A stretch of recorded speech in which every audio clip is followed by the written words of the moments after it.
Welcome. Thanks for joining me. We are now in summer 2024. Today is July the 1st, 2024, right before our big holiday known as July 4th here in the United States, our anniversary of the independence of this great nation. I always have a lot of fun on July 4th. For those who don't know me, I do this 10K run every July 4th. And I've been doing this now. This will be my 10th. I've been doing this since 2015. A lot of fun called the Peachtree Road Race. We have about close to 60,000 people who show up at that race. A lot of fun. Wow. I give the Atlanta Track Club, who organizes this race, a lot of credit for wrangling nearly 60,000 of us to run down that road. And it's a party. It's great. I have a lot of fun doing that one. Anyway, enough about the road race on July 4th. Independence Day coming up here as I speak in 2024 in the ATL. Today, I have Steph Sammons. She is a folk artist in the vein of Indigo Girls and Bonnie Raitt, people like that. And she is absolutely amazing. Has a great new album out called Time and Evolution. We get into that. It was produced by Mary Bragg up there in Nashville, Tennessee. We always get into Nashville and know how wonderful that town is and how supportive they are in getting artists really out there and really performing and putting out great new records or recordings, as the kids now say these days. Records is for the older folks, I'm sure. Anyway, great tracks on this album. We get into it, how deep they are, and they're very, very personal for Steph. She's outside of Dallas. We tried scheduling this interview much earlier, but storms were heading that way. I know how that goes. I lose power all the time here in the ATL when these horrible storms pop through here, take out the internet and the power and all that. That's our Achilles heel. At least for me, it is. If it wasn't for all that stuff, I wouldn't be able to do any of this. Anyway, we have a great talk. I hope you enjoy our conversation, and I'll see you on the other side of this. Now, where are you? You're in Texas today or somewhere Yeah, else? Okay. I live in Dallas. Okay. Grew up in a town, Plano, Texas, a little bit north of here. Um, and then I do try to spend a significant amount of time in Nashville. I started going to Nashville um, to do these small group performing songwriter workshops. Back in 2016 was my first one. And so I've continued to develop relationships there and build a community there. And it's really such a small town within, a booming city.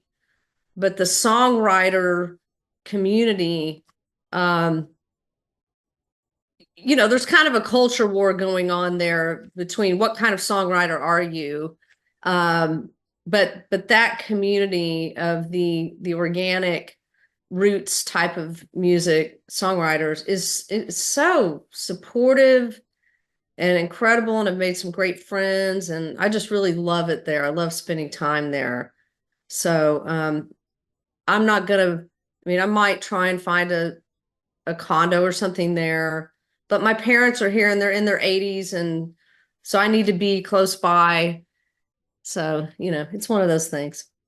Yeah, yeah, and you write a lot about this in your work. It's just really, really incredible stuff, how your journey as to what is now culminated into time and evolution. So Yeah. how did that main title come about?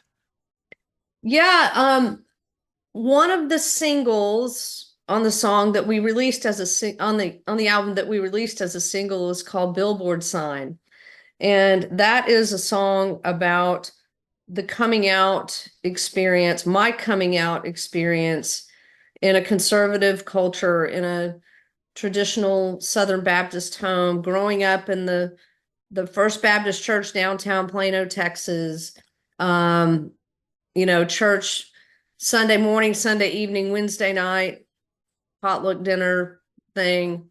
Um, and bringing all of that into one song to not only share the hardship of that experience over so many years, but also what was going on in my mind with, if my parents reject me, then I believed the church rejects me. God must reject me. And yet we have these billboard signs, and the one in particular I talk about is Jesus Saves, period, that was on I-75. And it's just time and evolution is a phrase that I sing in that song. Yeah. And it's in the part of the song that's the bridge where I'm thanking God for the morning dove, which represents peace, and for um, time and evolution, because that is what it took for my family to heal. And we just decided, Mary Bragg, my producer, and I talked through potential titles. And she was like, what about Faithless? Because I have a song called Faithless. I Right. was like, no, you know, that might send the wrong message of what I'm trying to say in that song. And so we decided on Time and Evolution that would be an appropriate title for the album. Yeah. How long did it really take to, I mean, is there still more healing? Was there a certain time frame where everybody came to terms with your coming out? And you came out at 19. I So did. all these years now, did that take a long time or is it still a work in progress? I mean, I came out and, grappled with whether or not it was okay or it was right or wrong from a Christian perspective for a number of years. I even dated guys here and there, and I was confused in a way because I really believed, oh my gosh, I'm gonna go to hell.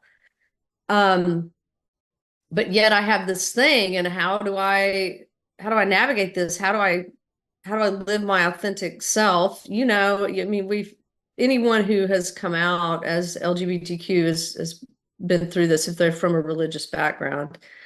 Um, but the strange, they confronted me when I was 27.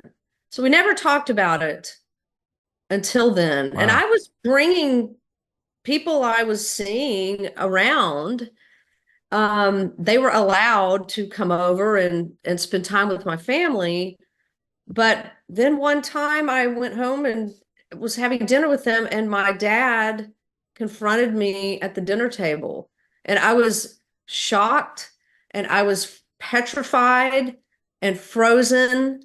And I thought, both of them sitting there staring at me. Um, I have to tell the truth.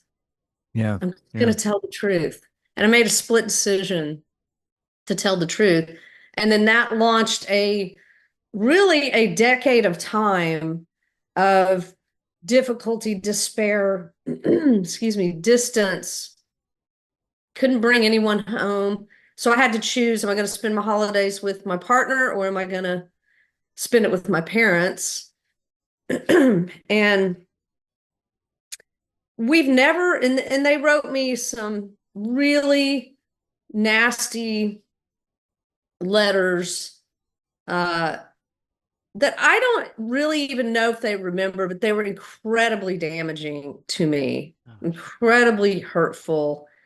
Um, I was a basketball player in high school and college. I was a straight A student, I was the pleaser. And one of the phrases in the letter was, "You are knocked off the pedestal. You Wow. know, you are no longer, you live in a cesspool. You're so disappointed. You're such a disappointment." And it was horrible. Um, so the thing about it is we've healed significantly. We have a good relationship. I've been with my now wife. We've been married 8 years, but together 18. Mm, Um, and they love her like a daughter, you know. that's amazing. Yeah, I think And maybe they didn't, mellows them a little bit. Who knows? what? That age kind of might mellow them a little bit. That they've changed that way. Was a little bit of Yeah. that.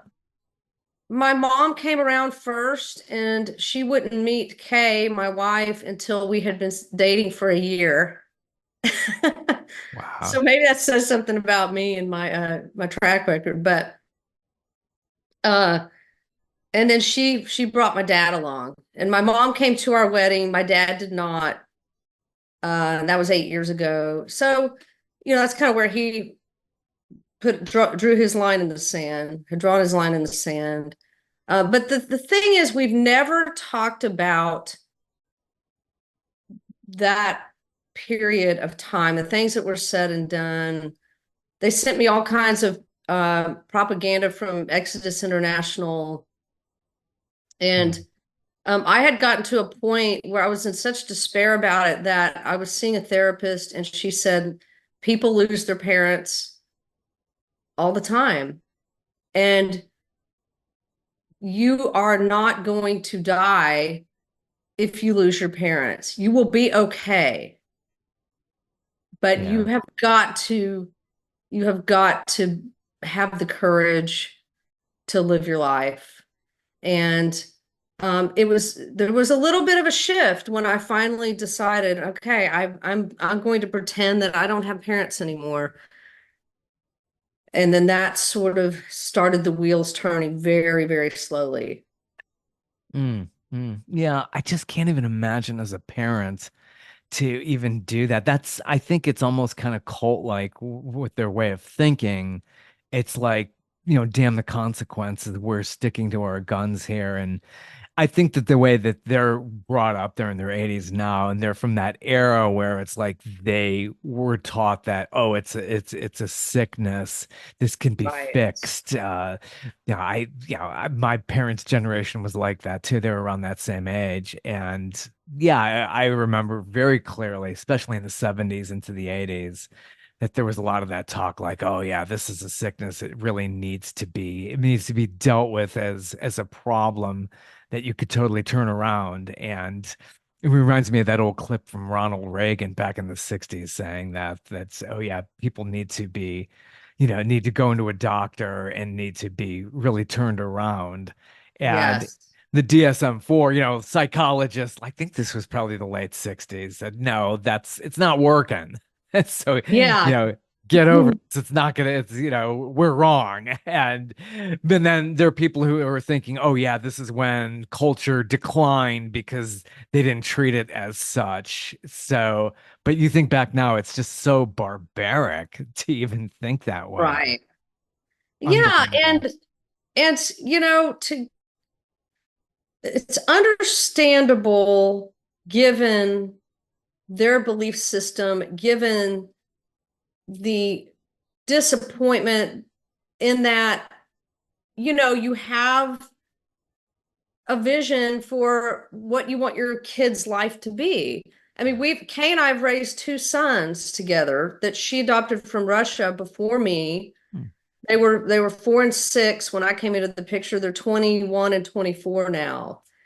And of course, I've learned a lot being a parent, but okay, I understand um, how that was disappointing to them to learn who I really am. Um, and then that combined with where we were back this was the early 90s. Uh, and I came out, yeah, right around that time. That was just a different time for people like us. It was just, I was in the closet most of my career, and scared to death if somebody found out about me, how it would impact my career. So culture has come a long way. Of course, we've had setbacks, but I don't Yeah. know. It's understandable when you combine that with the deeply entrenched religious beliefs that took that stance, and they believed that was the right way. Yeah. They didn't know from anything else. So in a certain Right. way, it's like you can't blame them, but on another way, it's like this is personal. You hurt me so bad, and this is something that gets so ingrained in me and like has hit my self-esteem. I don't know if they Bingo. would understand that. Bingo. It destroyed my self-confidence, had an enormous impact on my self-confidence that I later realized. And I remember having a conversation with Emily Salyers from the Indigo Girls, and we were talking about our coming out experience. And she said, "Oh, my parents were great. They were like, oh, yeah, we knew."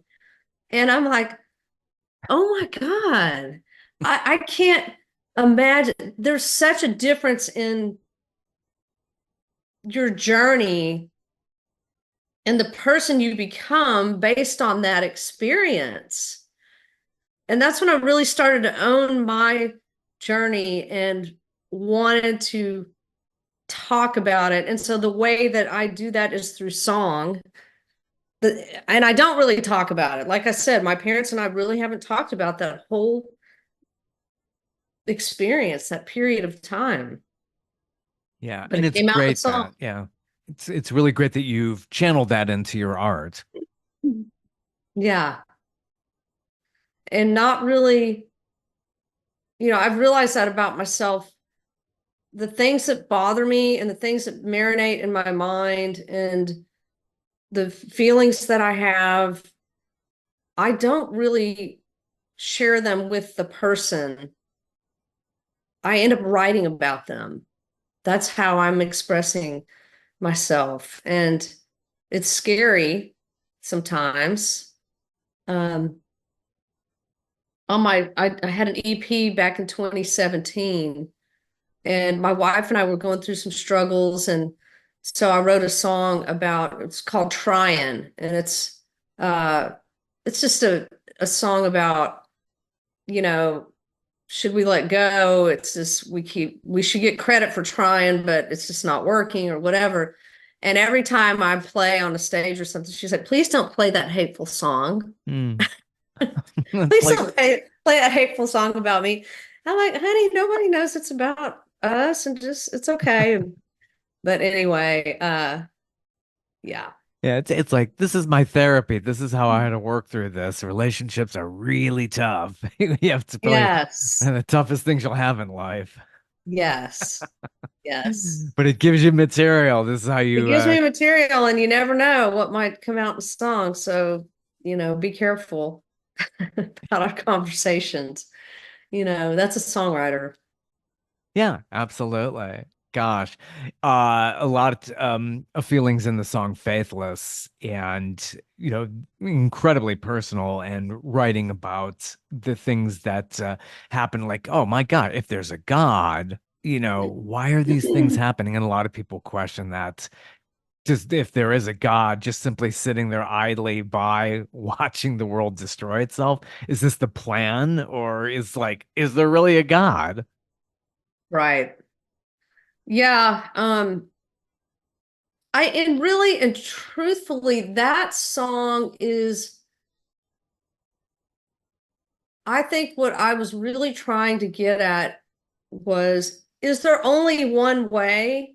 Is there only one group of select people who are going to have the best deal, um, and have the best lot in life and have the best deal in the afterlife, whatever that is, um, because that is the evangelical Christian mentality. And it's sort of it's a song about, what about everybody else? What about my friend who seemed great on Facebook, which is another conversation in and of itself, Yeah. with her grown kids and her dog, pictures, experiences, and all of that. And then she's gone. She can't handle this life and she takes her own life. What happens to her? Yeah. Yeah, this whole format of social media, you're putting out an image and it could be nothing like what's going on in real life. I think a lot of people Yeah. do that. Yeah. some for people sure. are very, very like they pour their hearts out. I have a friend who lost his wife to MD, and then he got Mm. in a horrible car accident just the other way. And like so much stuff going on and he's honest, he's on there every single day. You know what you're getting with him, but like other people, it's like everything's just so hunky dory. They're traveling the world. It's like, I don't know where you're Yeah. getting the money. I have no idea. But they could be very sad, once this thing gets shut off. Yeah. We have some friends who've been together 20 years, and we've spent some holidays with them and everything. And their Facebook was just beautiful on there every day, pictures of all their travels, traveling the world, so happy, so in love, and they're getting divorced, So it's just that really is interesting why we do that, why we put up a facade. And I guess social media just sort of puts that on display for everyone to see. Because we probably do that a little bit in our day-to-day lives anyway. We don't really want people to see what our struggles are necessarily. But sometimes we are we do share that stuff in person. It's Yeah, interesting. that's very true. And social media just amplifies all that. Just Amplified. when we're in our real lives, we're not sitting there pouring our hearts out and saying, "Oh my gosh, I'm really hurting today. I just like to just like get out of here." And then, I think this is how like the ultra famous are as well. They had got a public image, they want to keep Mm, the private. And my God, Robin Williams killed himself. I'm like ready to have a heart attack in the supermarket. Of course, I'm getting this on my phone, who I loved. I saw him live years and years ago as a oh. teenager. Yeah, I love that guy. Just his energy. And I just like, he was such an inspiration. I'm in the supermarket with my daughter, and I'm like, oh my God. Like, this is the worst thing about having the smartphone all the time. It's like you get the news instantly, no matter where you're at. Yeah. Yeah, it's a mystery. And so that song Faithless is the uneven distribution of suffering really bothers me, and it's a real mystery. I think about it a lot. Yeah. Yeah. Good reactions when you're playing these songs live, or have you been getting people saying, "Yeah, I could totally relate with this." Yeah, I just played the Kerrville Folk Festival here in Texas, and I played Billboard Sign, which is the coming out song, and then I played Faithless, and the response to Faithless was it blew me away. It really blew me away. And even there was a preacher there who does their Sunday services because it's an 18-day festival and tons of people camp out there for 18 days. I did not camp. I'm, I'm too, it's too hot, too hot. And I needed a Yeah, especially mattress. there. But he came up to me after that song and he said, if you're here next Sunday, would you play that song for the congregation? And it really moved him. And so I wasn't there, unfortunately, so I didn't get to play it for them. But that song has definitely received a variety of reactions, and uh it's hitting people, it seems, moving people. Yeah. Yeah. Another song that really gets me, that's very personal, is Year of the Dog. And that Mm, really, takes a good deep dive into a lot of the themes here. yeah. Yeah, You're the Dog is really a song about uh it's pulling from my struggles with God. Um and feeling like, hey, I followed your commands. I did all the right things. I was a good person. I obeyed.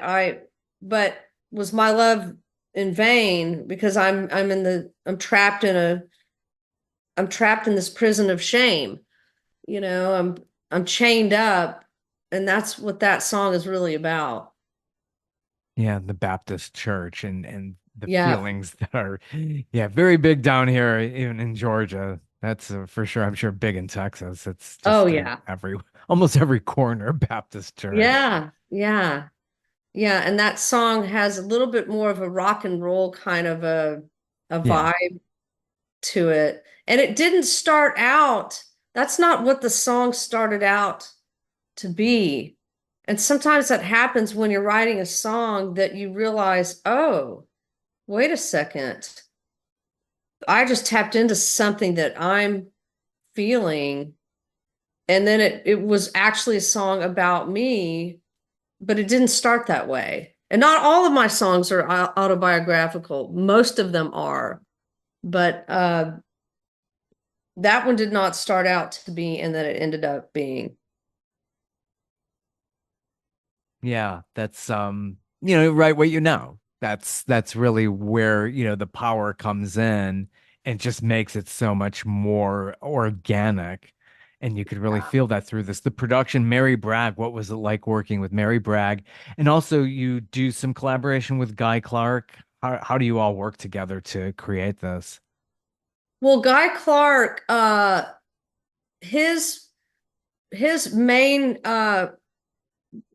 the guy who toured with him, who wrote songs with him, who played guitar for him, that's my friend Verlin Thompson. Oh, Verlin Thompson. Yeah. Okay. And Verlin sings and plays on Yeah. one of the songs, which I invited him to come and do, and he's just a doll. I love him so much. He's just a wonderful human being. Um, but working with Mary Bragg was really a wonderful experience. I feel so fortunate that I got to work with it. It was like work with her. It was like being in the right place at the right time. When I reached out to her, it was the right time. She loved my songs, said, yes, I'd love to work with you. And everything just fell into place. Even the timing from when I reached out in May, we already had it booked for July to get in the studio. And man, she's just so good. I don't know if you've ever heard her perform. I've seen some, yeah, YouTube stuff and all of that. Yeah. Okay. Yeah. Wow. And she's a Yeah. Georgia gal.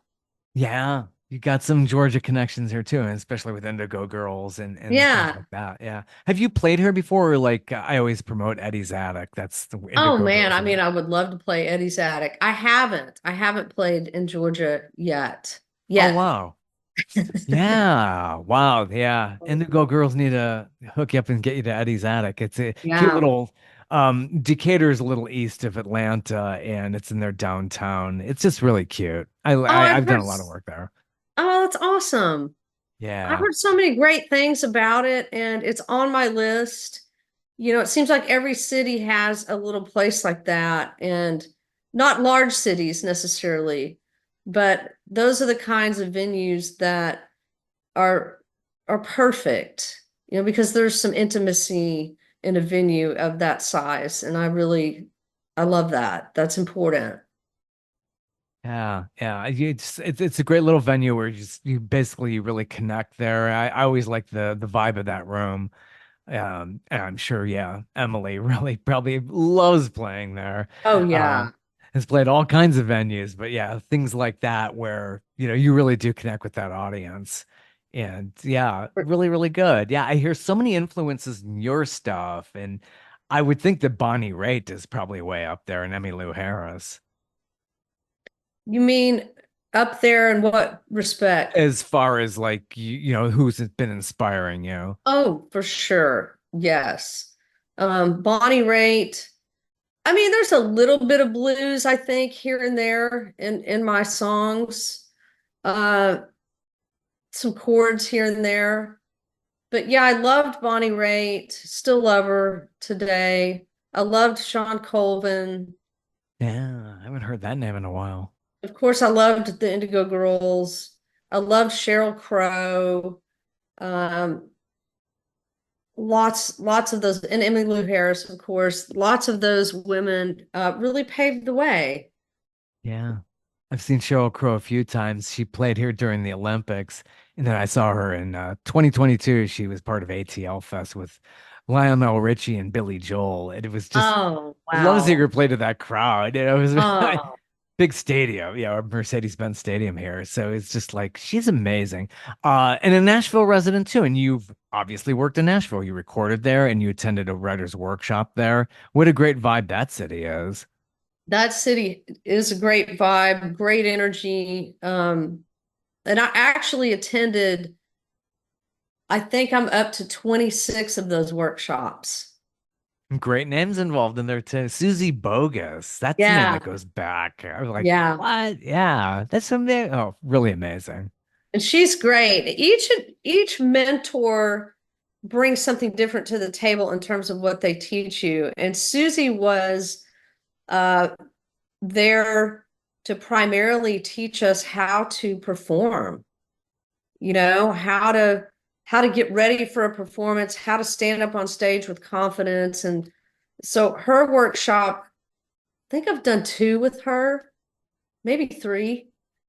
It was very valuable. In fact, I still have notes in my phone before I go on stage from Susie that I read as a Yeah. reminder, Yeah, of what, there's a real art to that, I'm sure.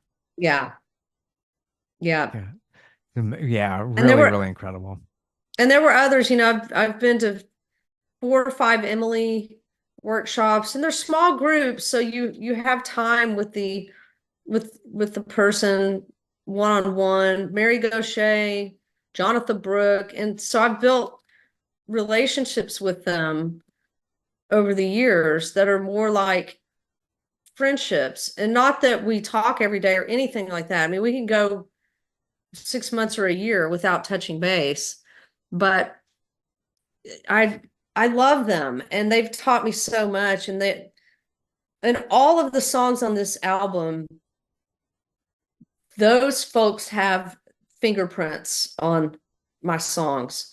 Either the way that the melody, the lyrics, um, they might have said, "Gosh, I really love this song, and what if you use this chord here instead of that chord to just make a little bit to just create a mood shift or something like that." And just really important stuff that influenced my writing and my musicality. Yeah. And then obviously those influences are there in the studio, Mary Bragg on Living and Dying, and then Yeah. Verlin on Grow Up. So it must have Yes. been fantastic getting them really to collaborate with you on those tracks as well. Yeah, it was really cool. And what was amazing about Mary Bragg is she heard these songs and imagined the production of these songs in the same way that I did. And that happened through really good communication. She's a very good communicator and a very good listener. And so it was just seamless us working together. I was like, "Oh, this is the vibe. This you got it. This is perfect." And then the harmonies that she finds in a song and where she comes in and her voice is just blew me away. Yeah. Great to have them in the studio and working. So this was all studio collaboration. This wasn't like pandemic production where people are sending files back and forth. No, this was like full on immersion for, I think it was about 7 days in the studio, and very intense, hard. Uh, but man, I love that experience. I love making records. It's so fun. It is so fun.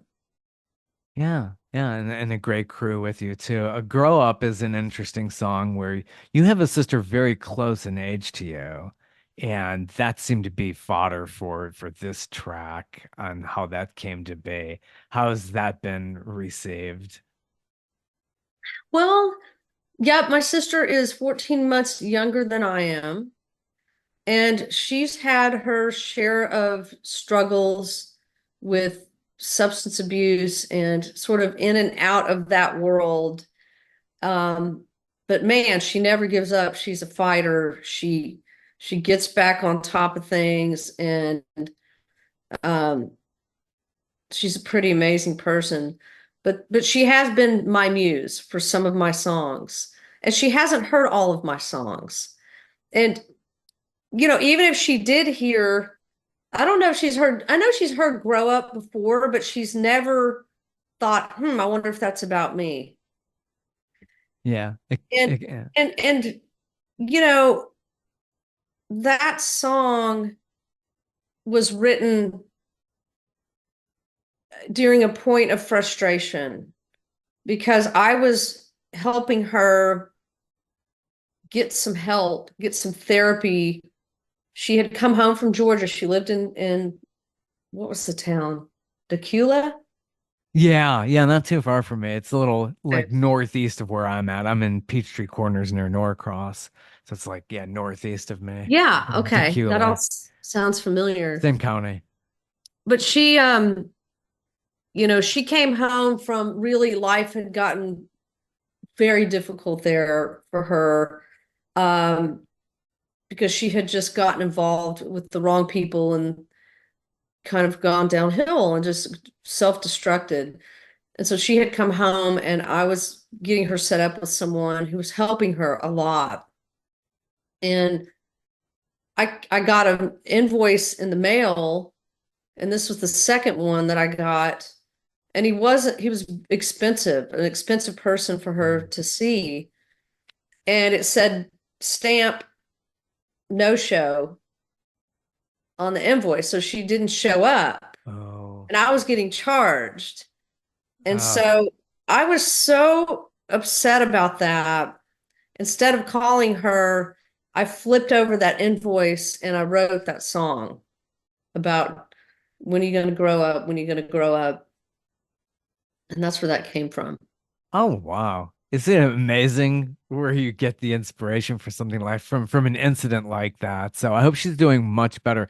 It's She something is. that you're always an addict. I think it really Yeah, comes down to that. You have to work on it every day the rest of your life. I've met people in the music industry too, because it's rife with that. And right. the ones who, I mean, it's always every day. It's a challenge. You just have that in Yeah, your personality as somebody who's an addict. So always right. like that. Right. I mean, it's a disease, and it's we don't we need to treat it with TLC, and completely different than maybe we have in the past. But it's a journey every day for her. Um, and she doesn't really talk openly about it, and it's not really admitted. Uh, I guess there's some level of denial there, but she's functional. She's functional. But I do understand and have empathy that it's a battle every day. Um, and instead of calling her up and being angry with her directly, it came out in a song. And the Good, song yeah. isn't angry. The song is um, really kind of crying out, like, come on. Yeah. We're not kids anymore. We're in our 50s. I mean, come on.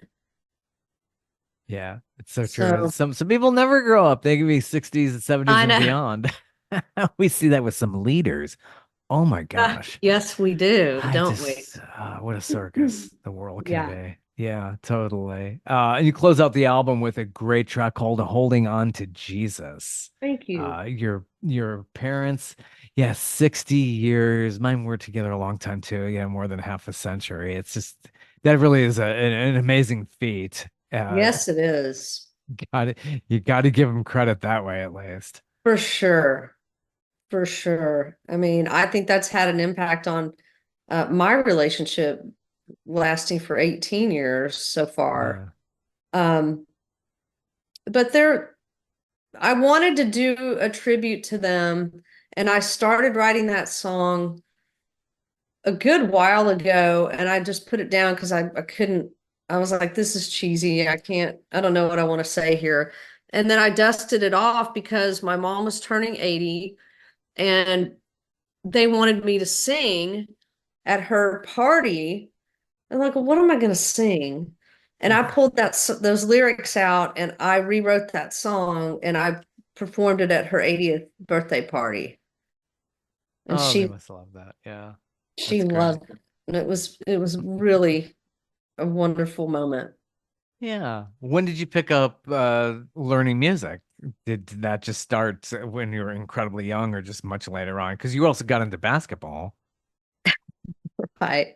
And I'm short, by the way. I'm only 5'3". Really? Yeah, Wow. I would I think was you a would be point really guard. tall. I know everyone thinks that, but no, You I'm scooted short. around everybody. Exactly, Oh, yes. wow. Um, I played, I took piano lessons for a number of years, 3 or 4, when I was maybe 10, 11, 12. Then I was too cool for piano. Um, stopped, quit that. Then definitely focused on sports and academics. But I got my first guitar in college and I'm self-taught. Um, I think I have had 3 lessons where I learned the scales, Hmm. which I never play. Uh, but I really believe, I mean, I always loved music. I was the music person with all my friends. I was always the DJ in the car, just deciding what we would listen to. Um, and then the Indigo Girls really inspired me to play guitar because I saw that video Closer to Fine. Hmm. And the Yeah. first thing I thought was, oh, I mean, that is what connected the dots for me about what was different about me. Just seeing these women. Yeah. Yeah. And then I really wanted to, I was like, I want to be that good at the guitar. And so that's when I really got into it. And that was 89, I think, when I saw that video. Hmm. Hmm. 1989. Yeah. 35 years. I That's should a be a lot. lot better than I am at guitar since I've been playing for so long. But I put it down, I'd pick it up, put it down for a few years, pick it up. And so I've been making up for lost time with that over the last 6, 7 years. Yeah, I just love the harmonies, especially on that track. Good harmony is great. And then it harkens back to the Eagles. I mean, people just Yeah. like don't realize like how do you do that? It's just total magic. Yeah. I loved the Eagles too. They were a big influence. Yeah. Note for note, they're absolutely perfect. Seeing them live, and it's just like, wow, how much do you guys, they're so technically on the money. I've Yeah. never seen anything like that. Yeah, you're right. They really are. It's cool. Yeah. Well, it's been great speaking with you and Same. best wishes on your future recordings and getting out there and touring. I'd love to see you here at Eddie's Attic. That would be really great. Maybe with Indigo Girls one night if they just, Oh, they've been known to just pop in there sometimes. I think it's been a long time since they've done that, but that would be really fascinating. oh, sign me up. That's on my dream list. Yeah. And I'm a dream chaser, so you never know. Yeah. There you go. Well, thanks for stopping by. It's been great Thank you so talking with much, you. Bob. Have a Have good a great, one. you too. Bye-bye. All right. And what a great time I had there with Steph. Really great artist. Really enjoyed our talk. So until next time, take it easy. And I promise more interesting folks on this podcast. Take care.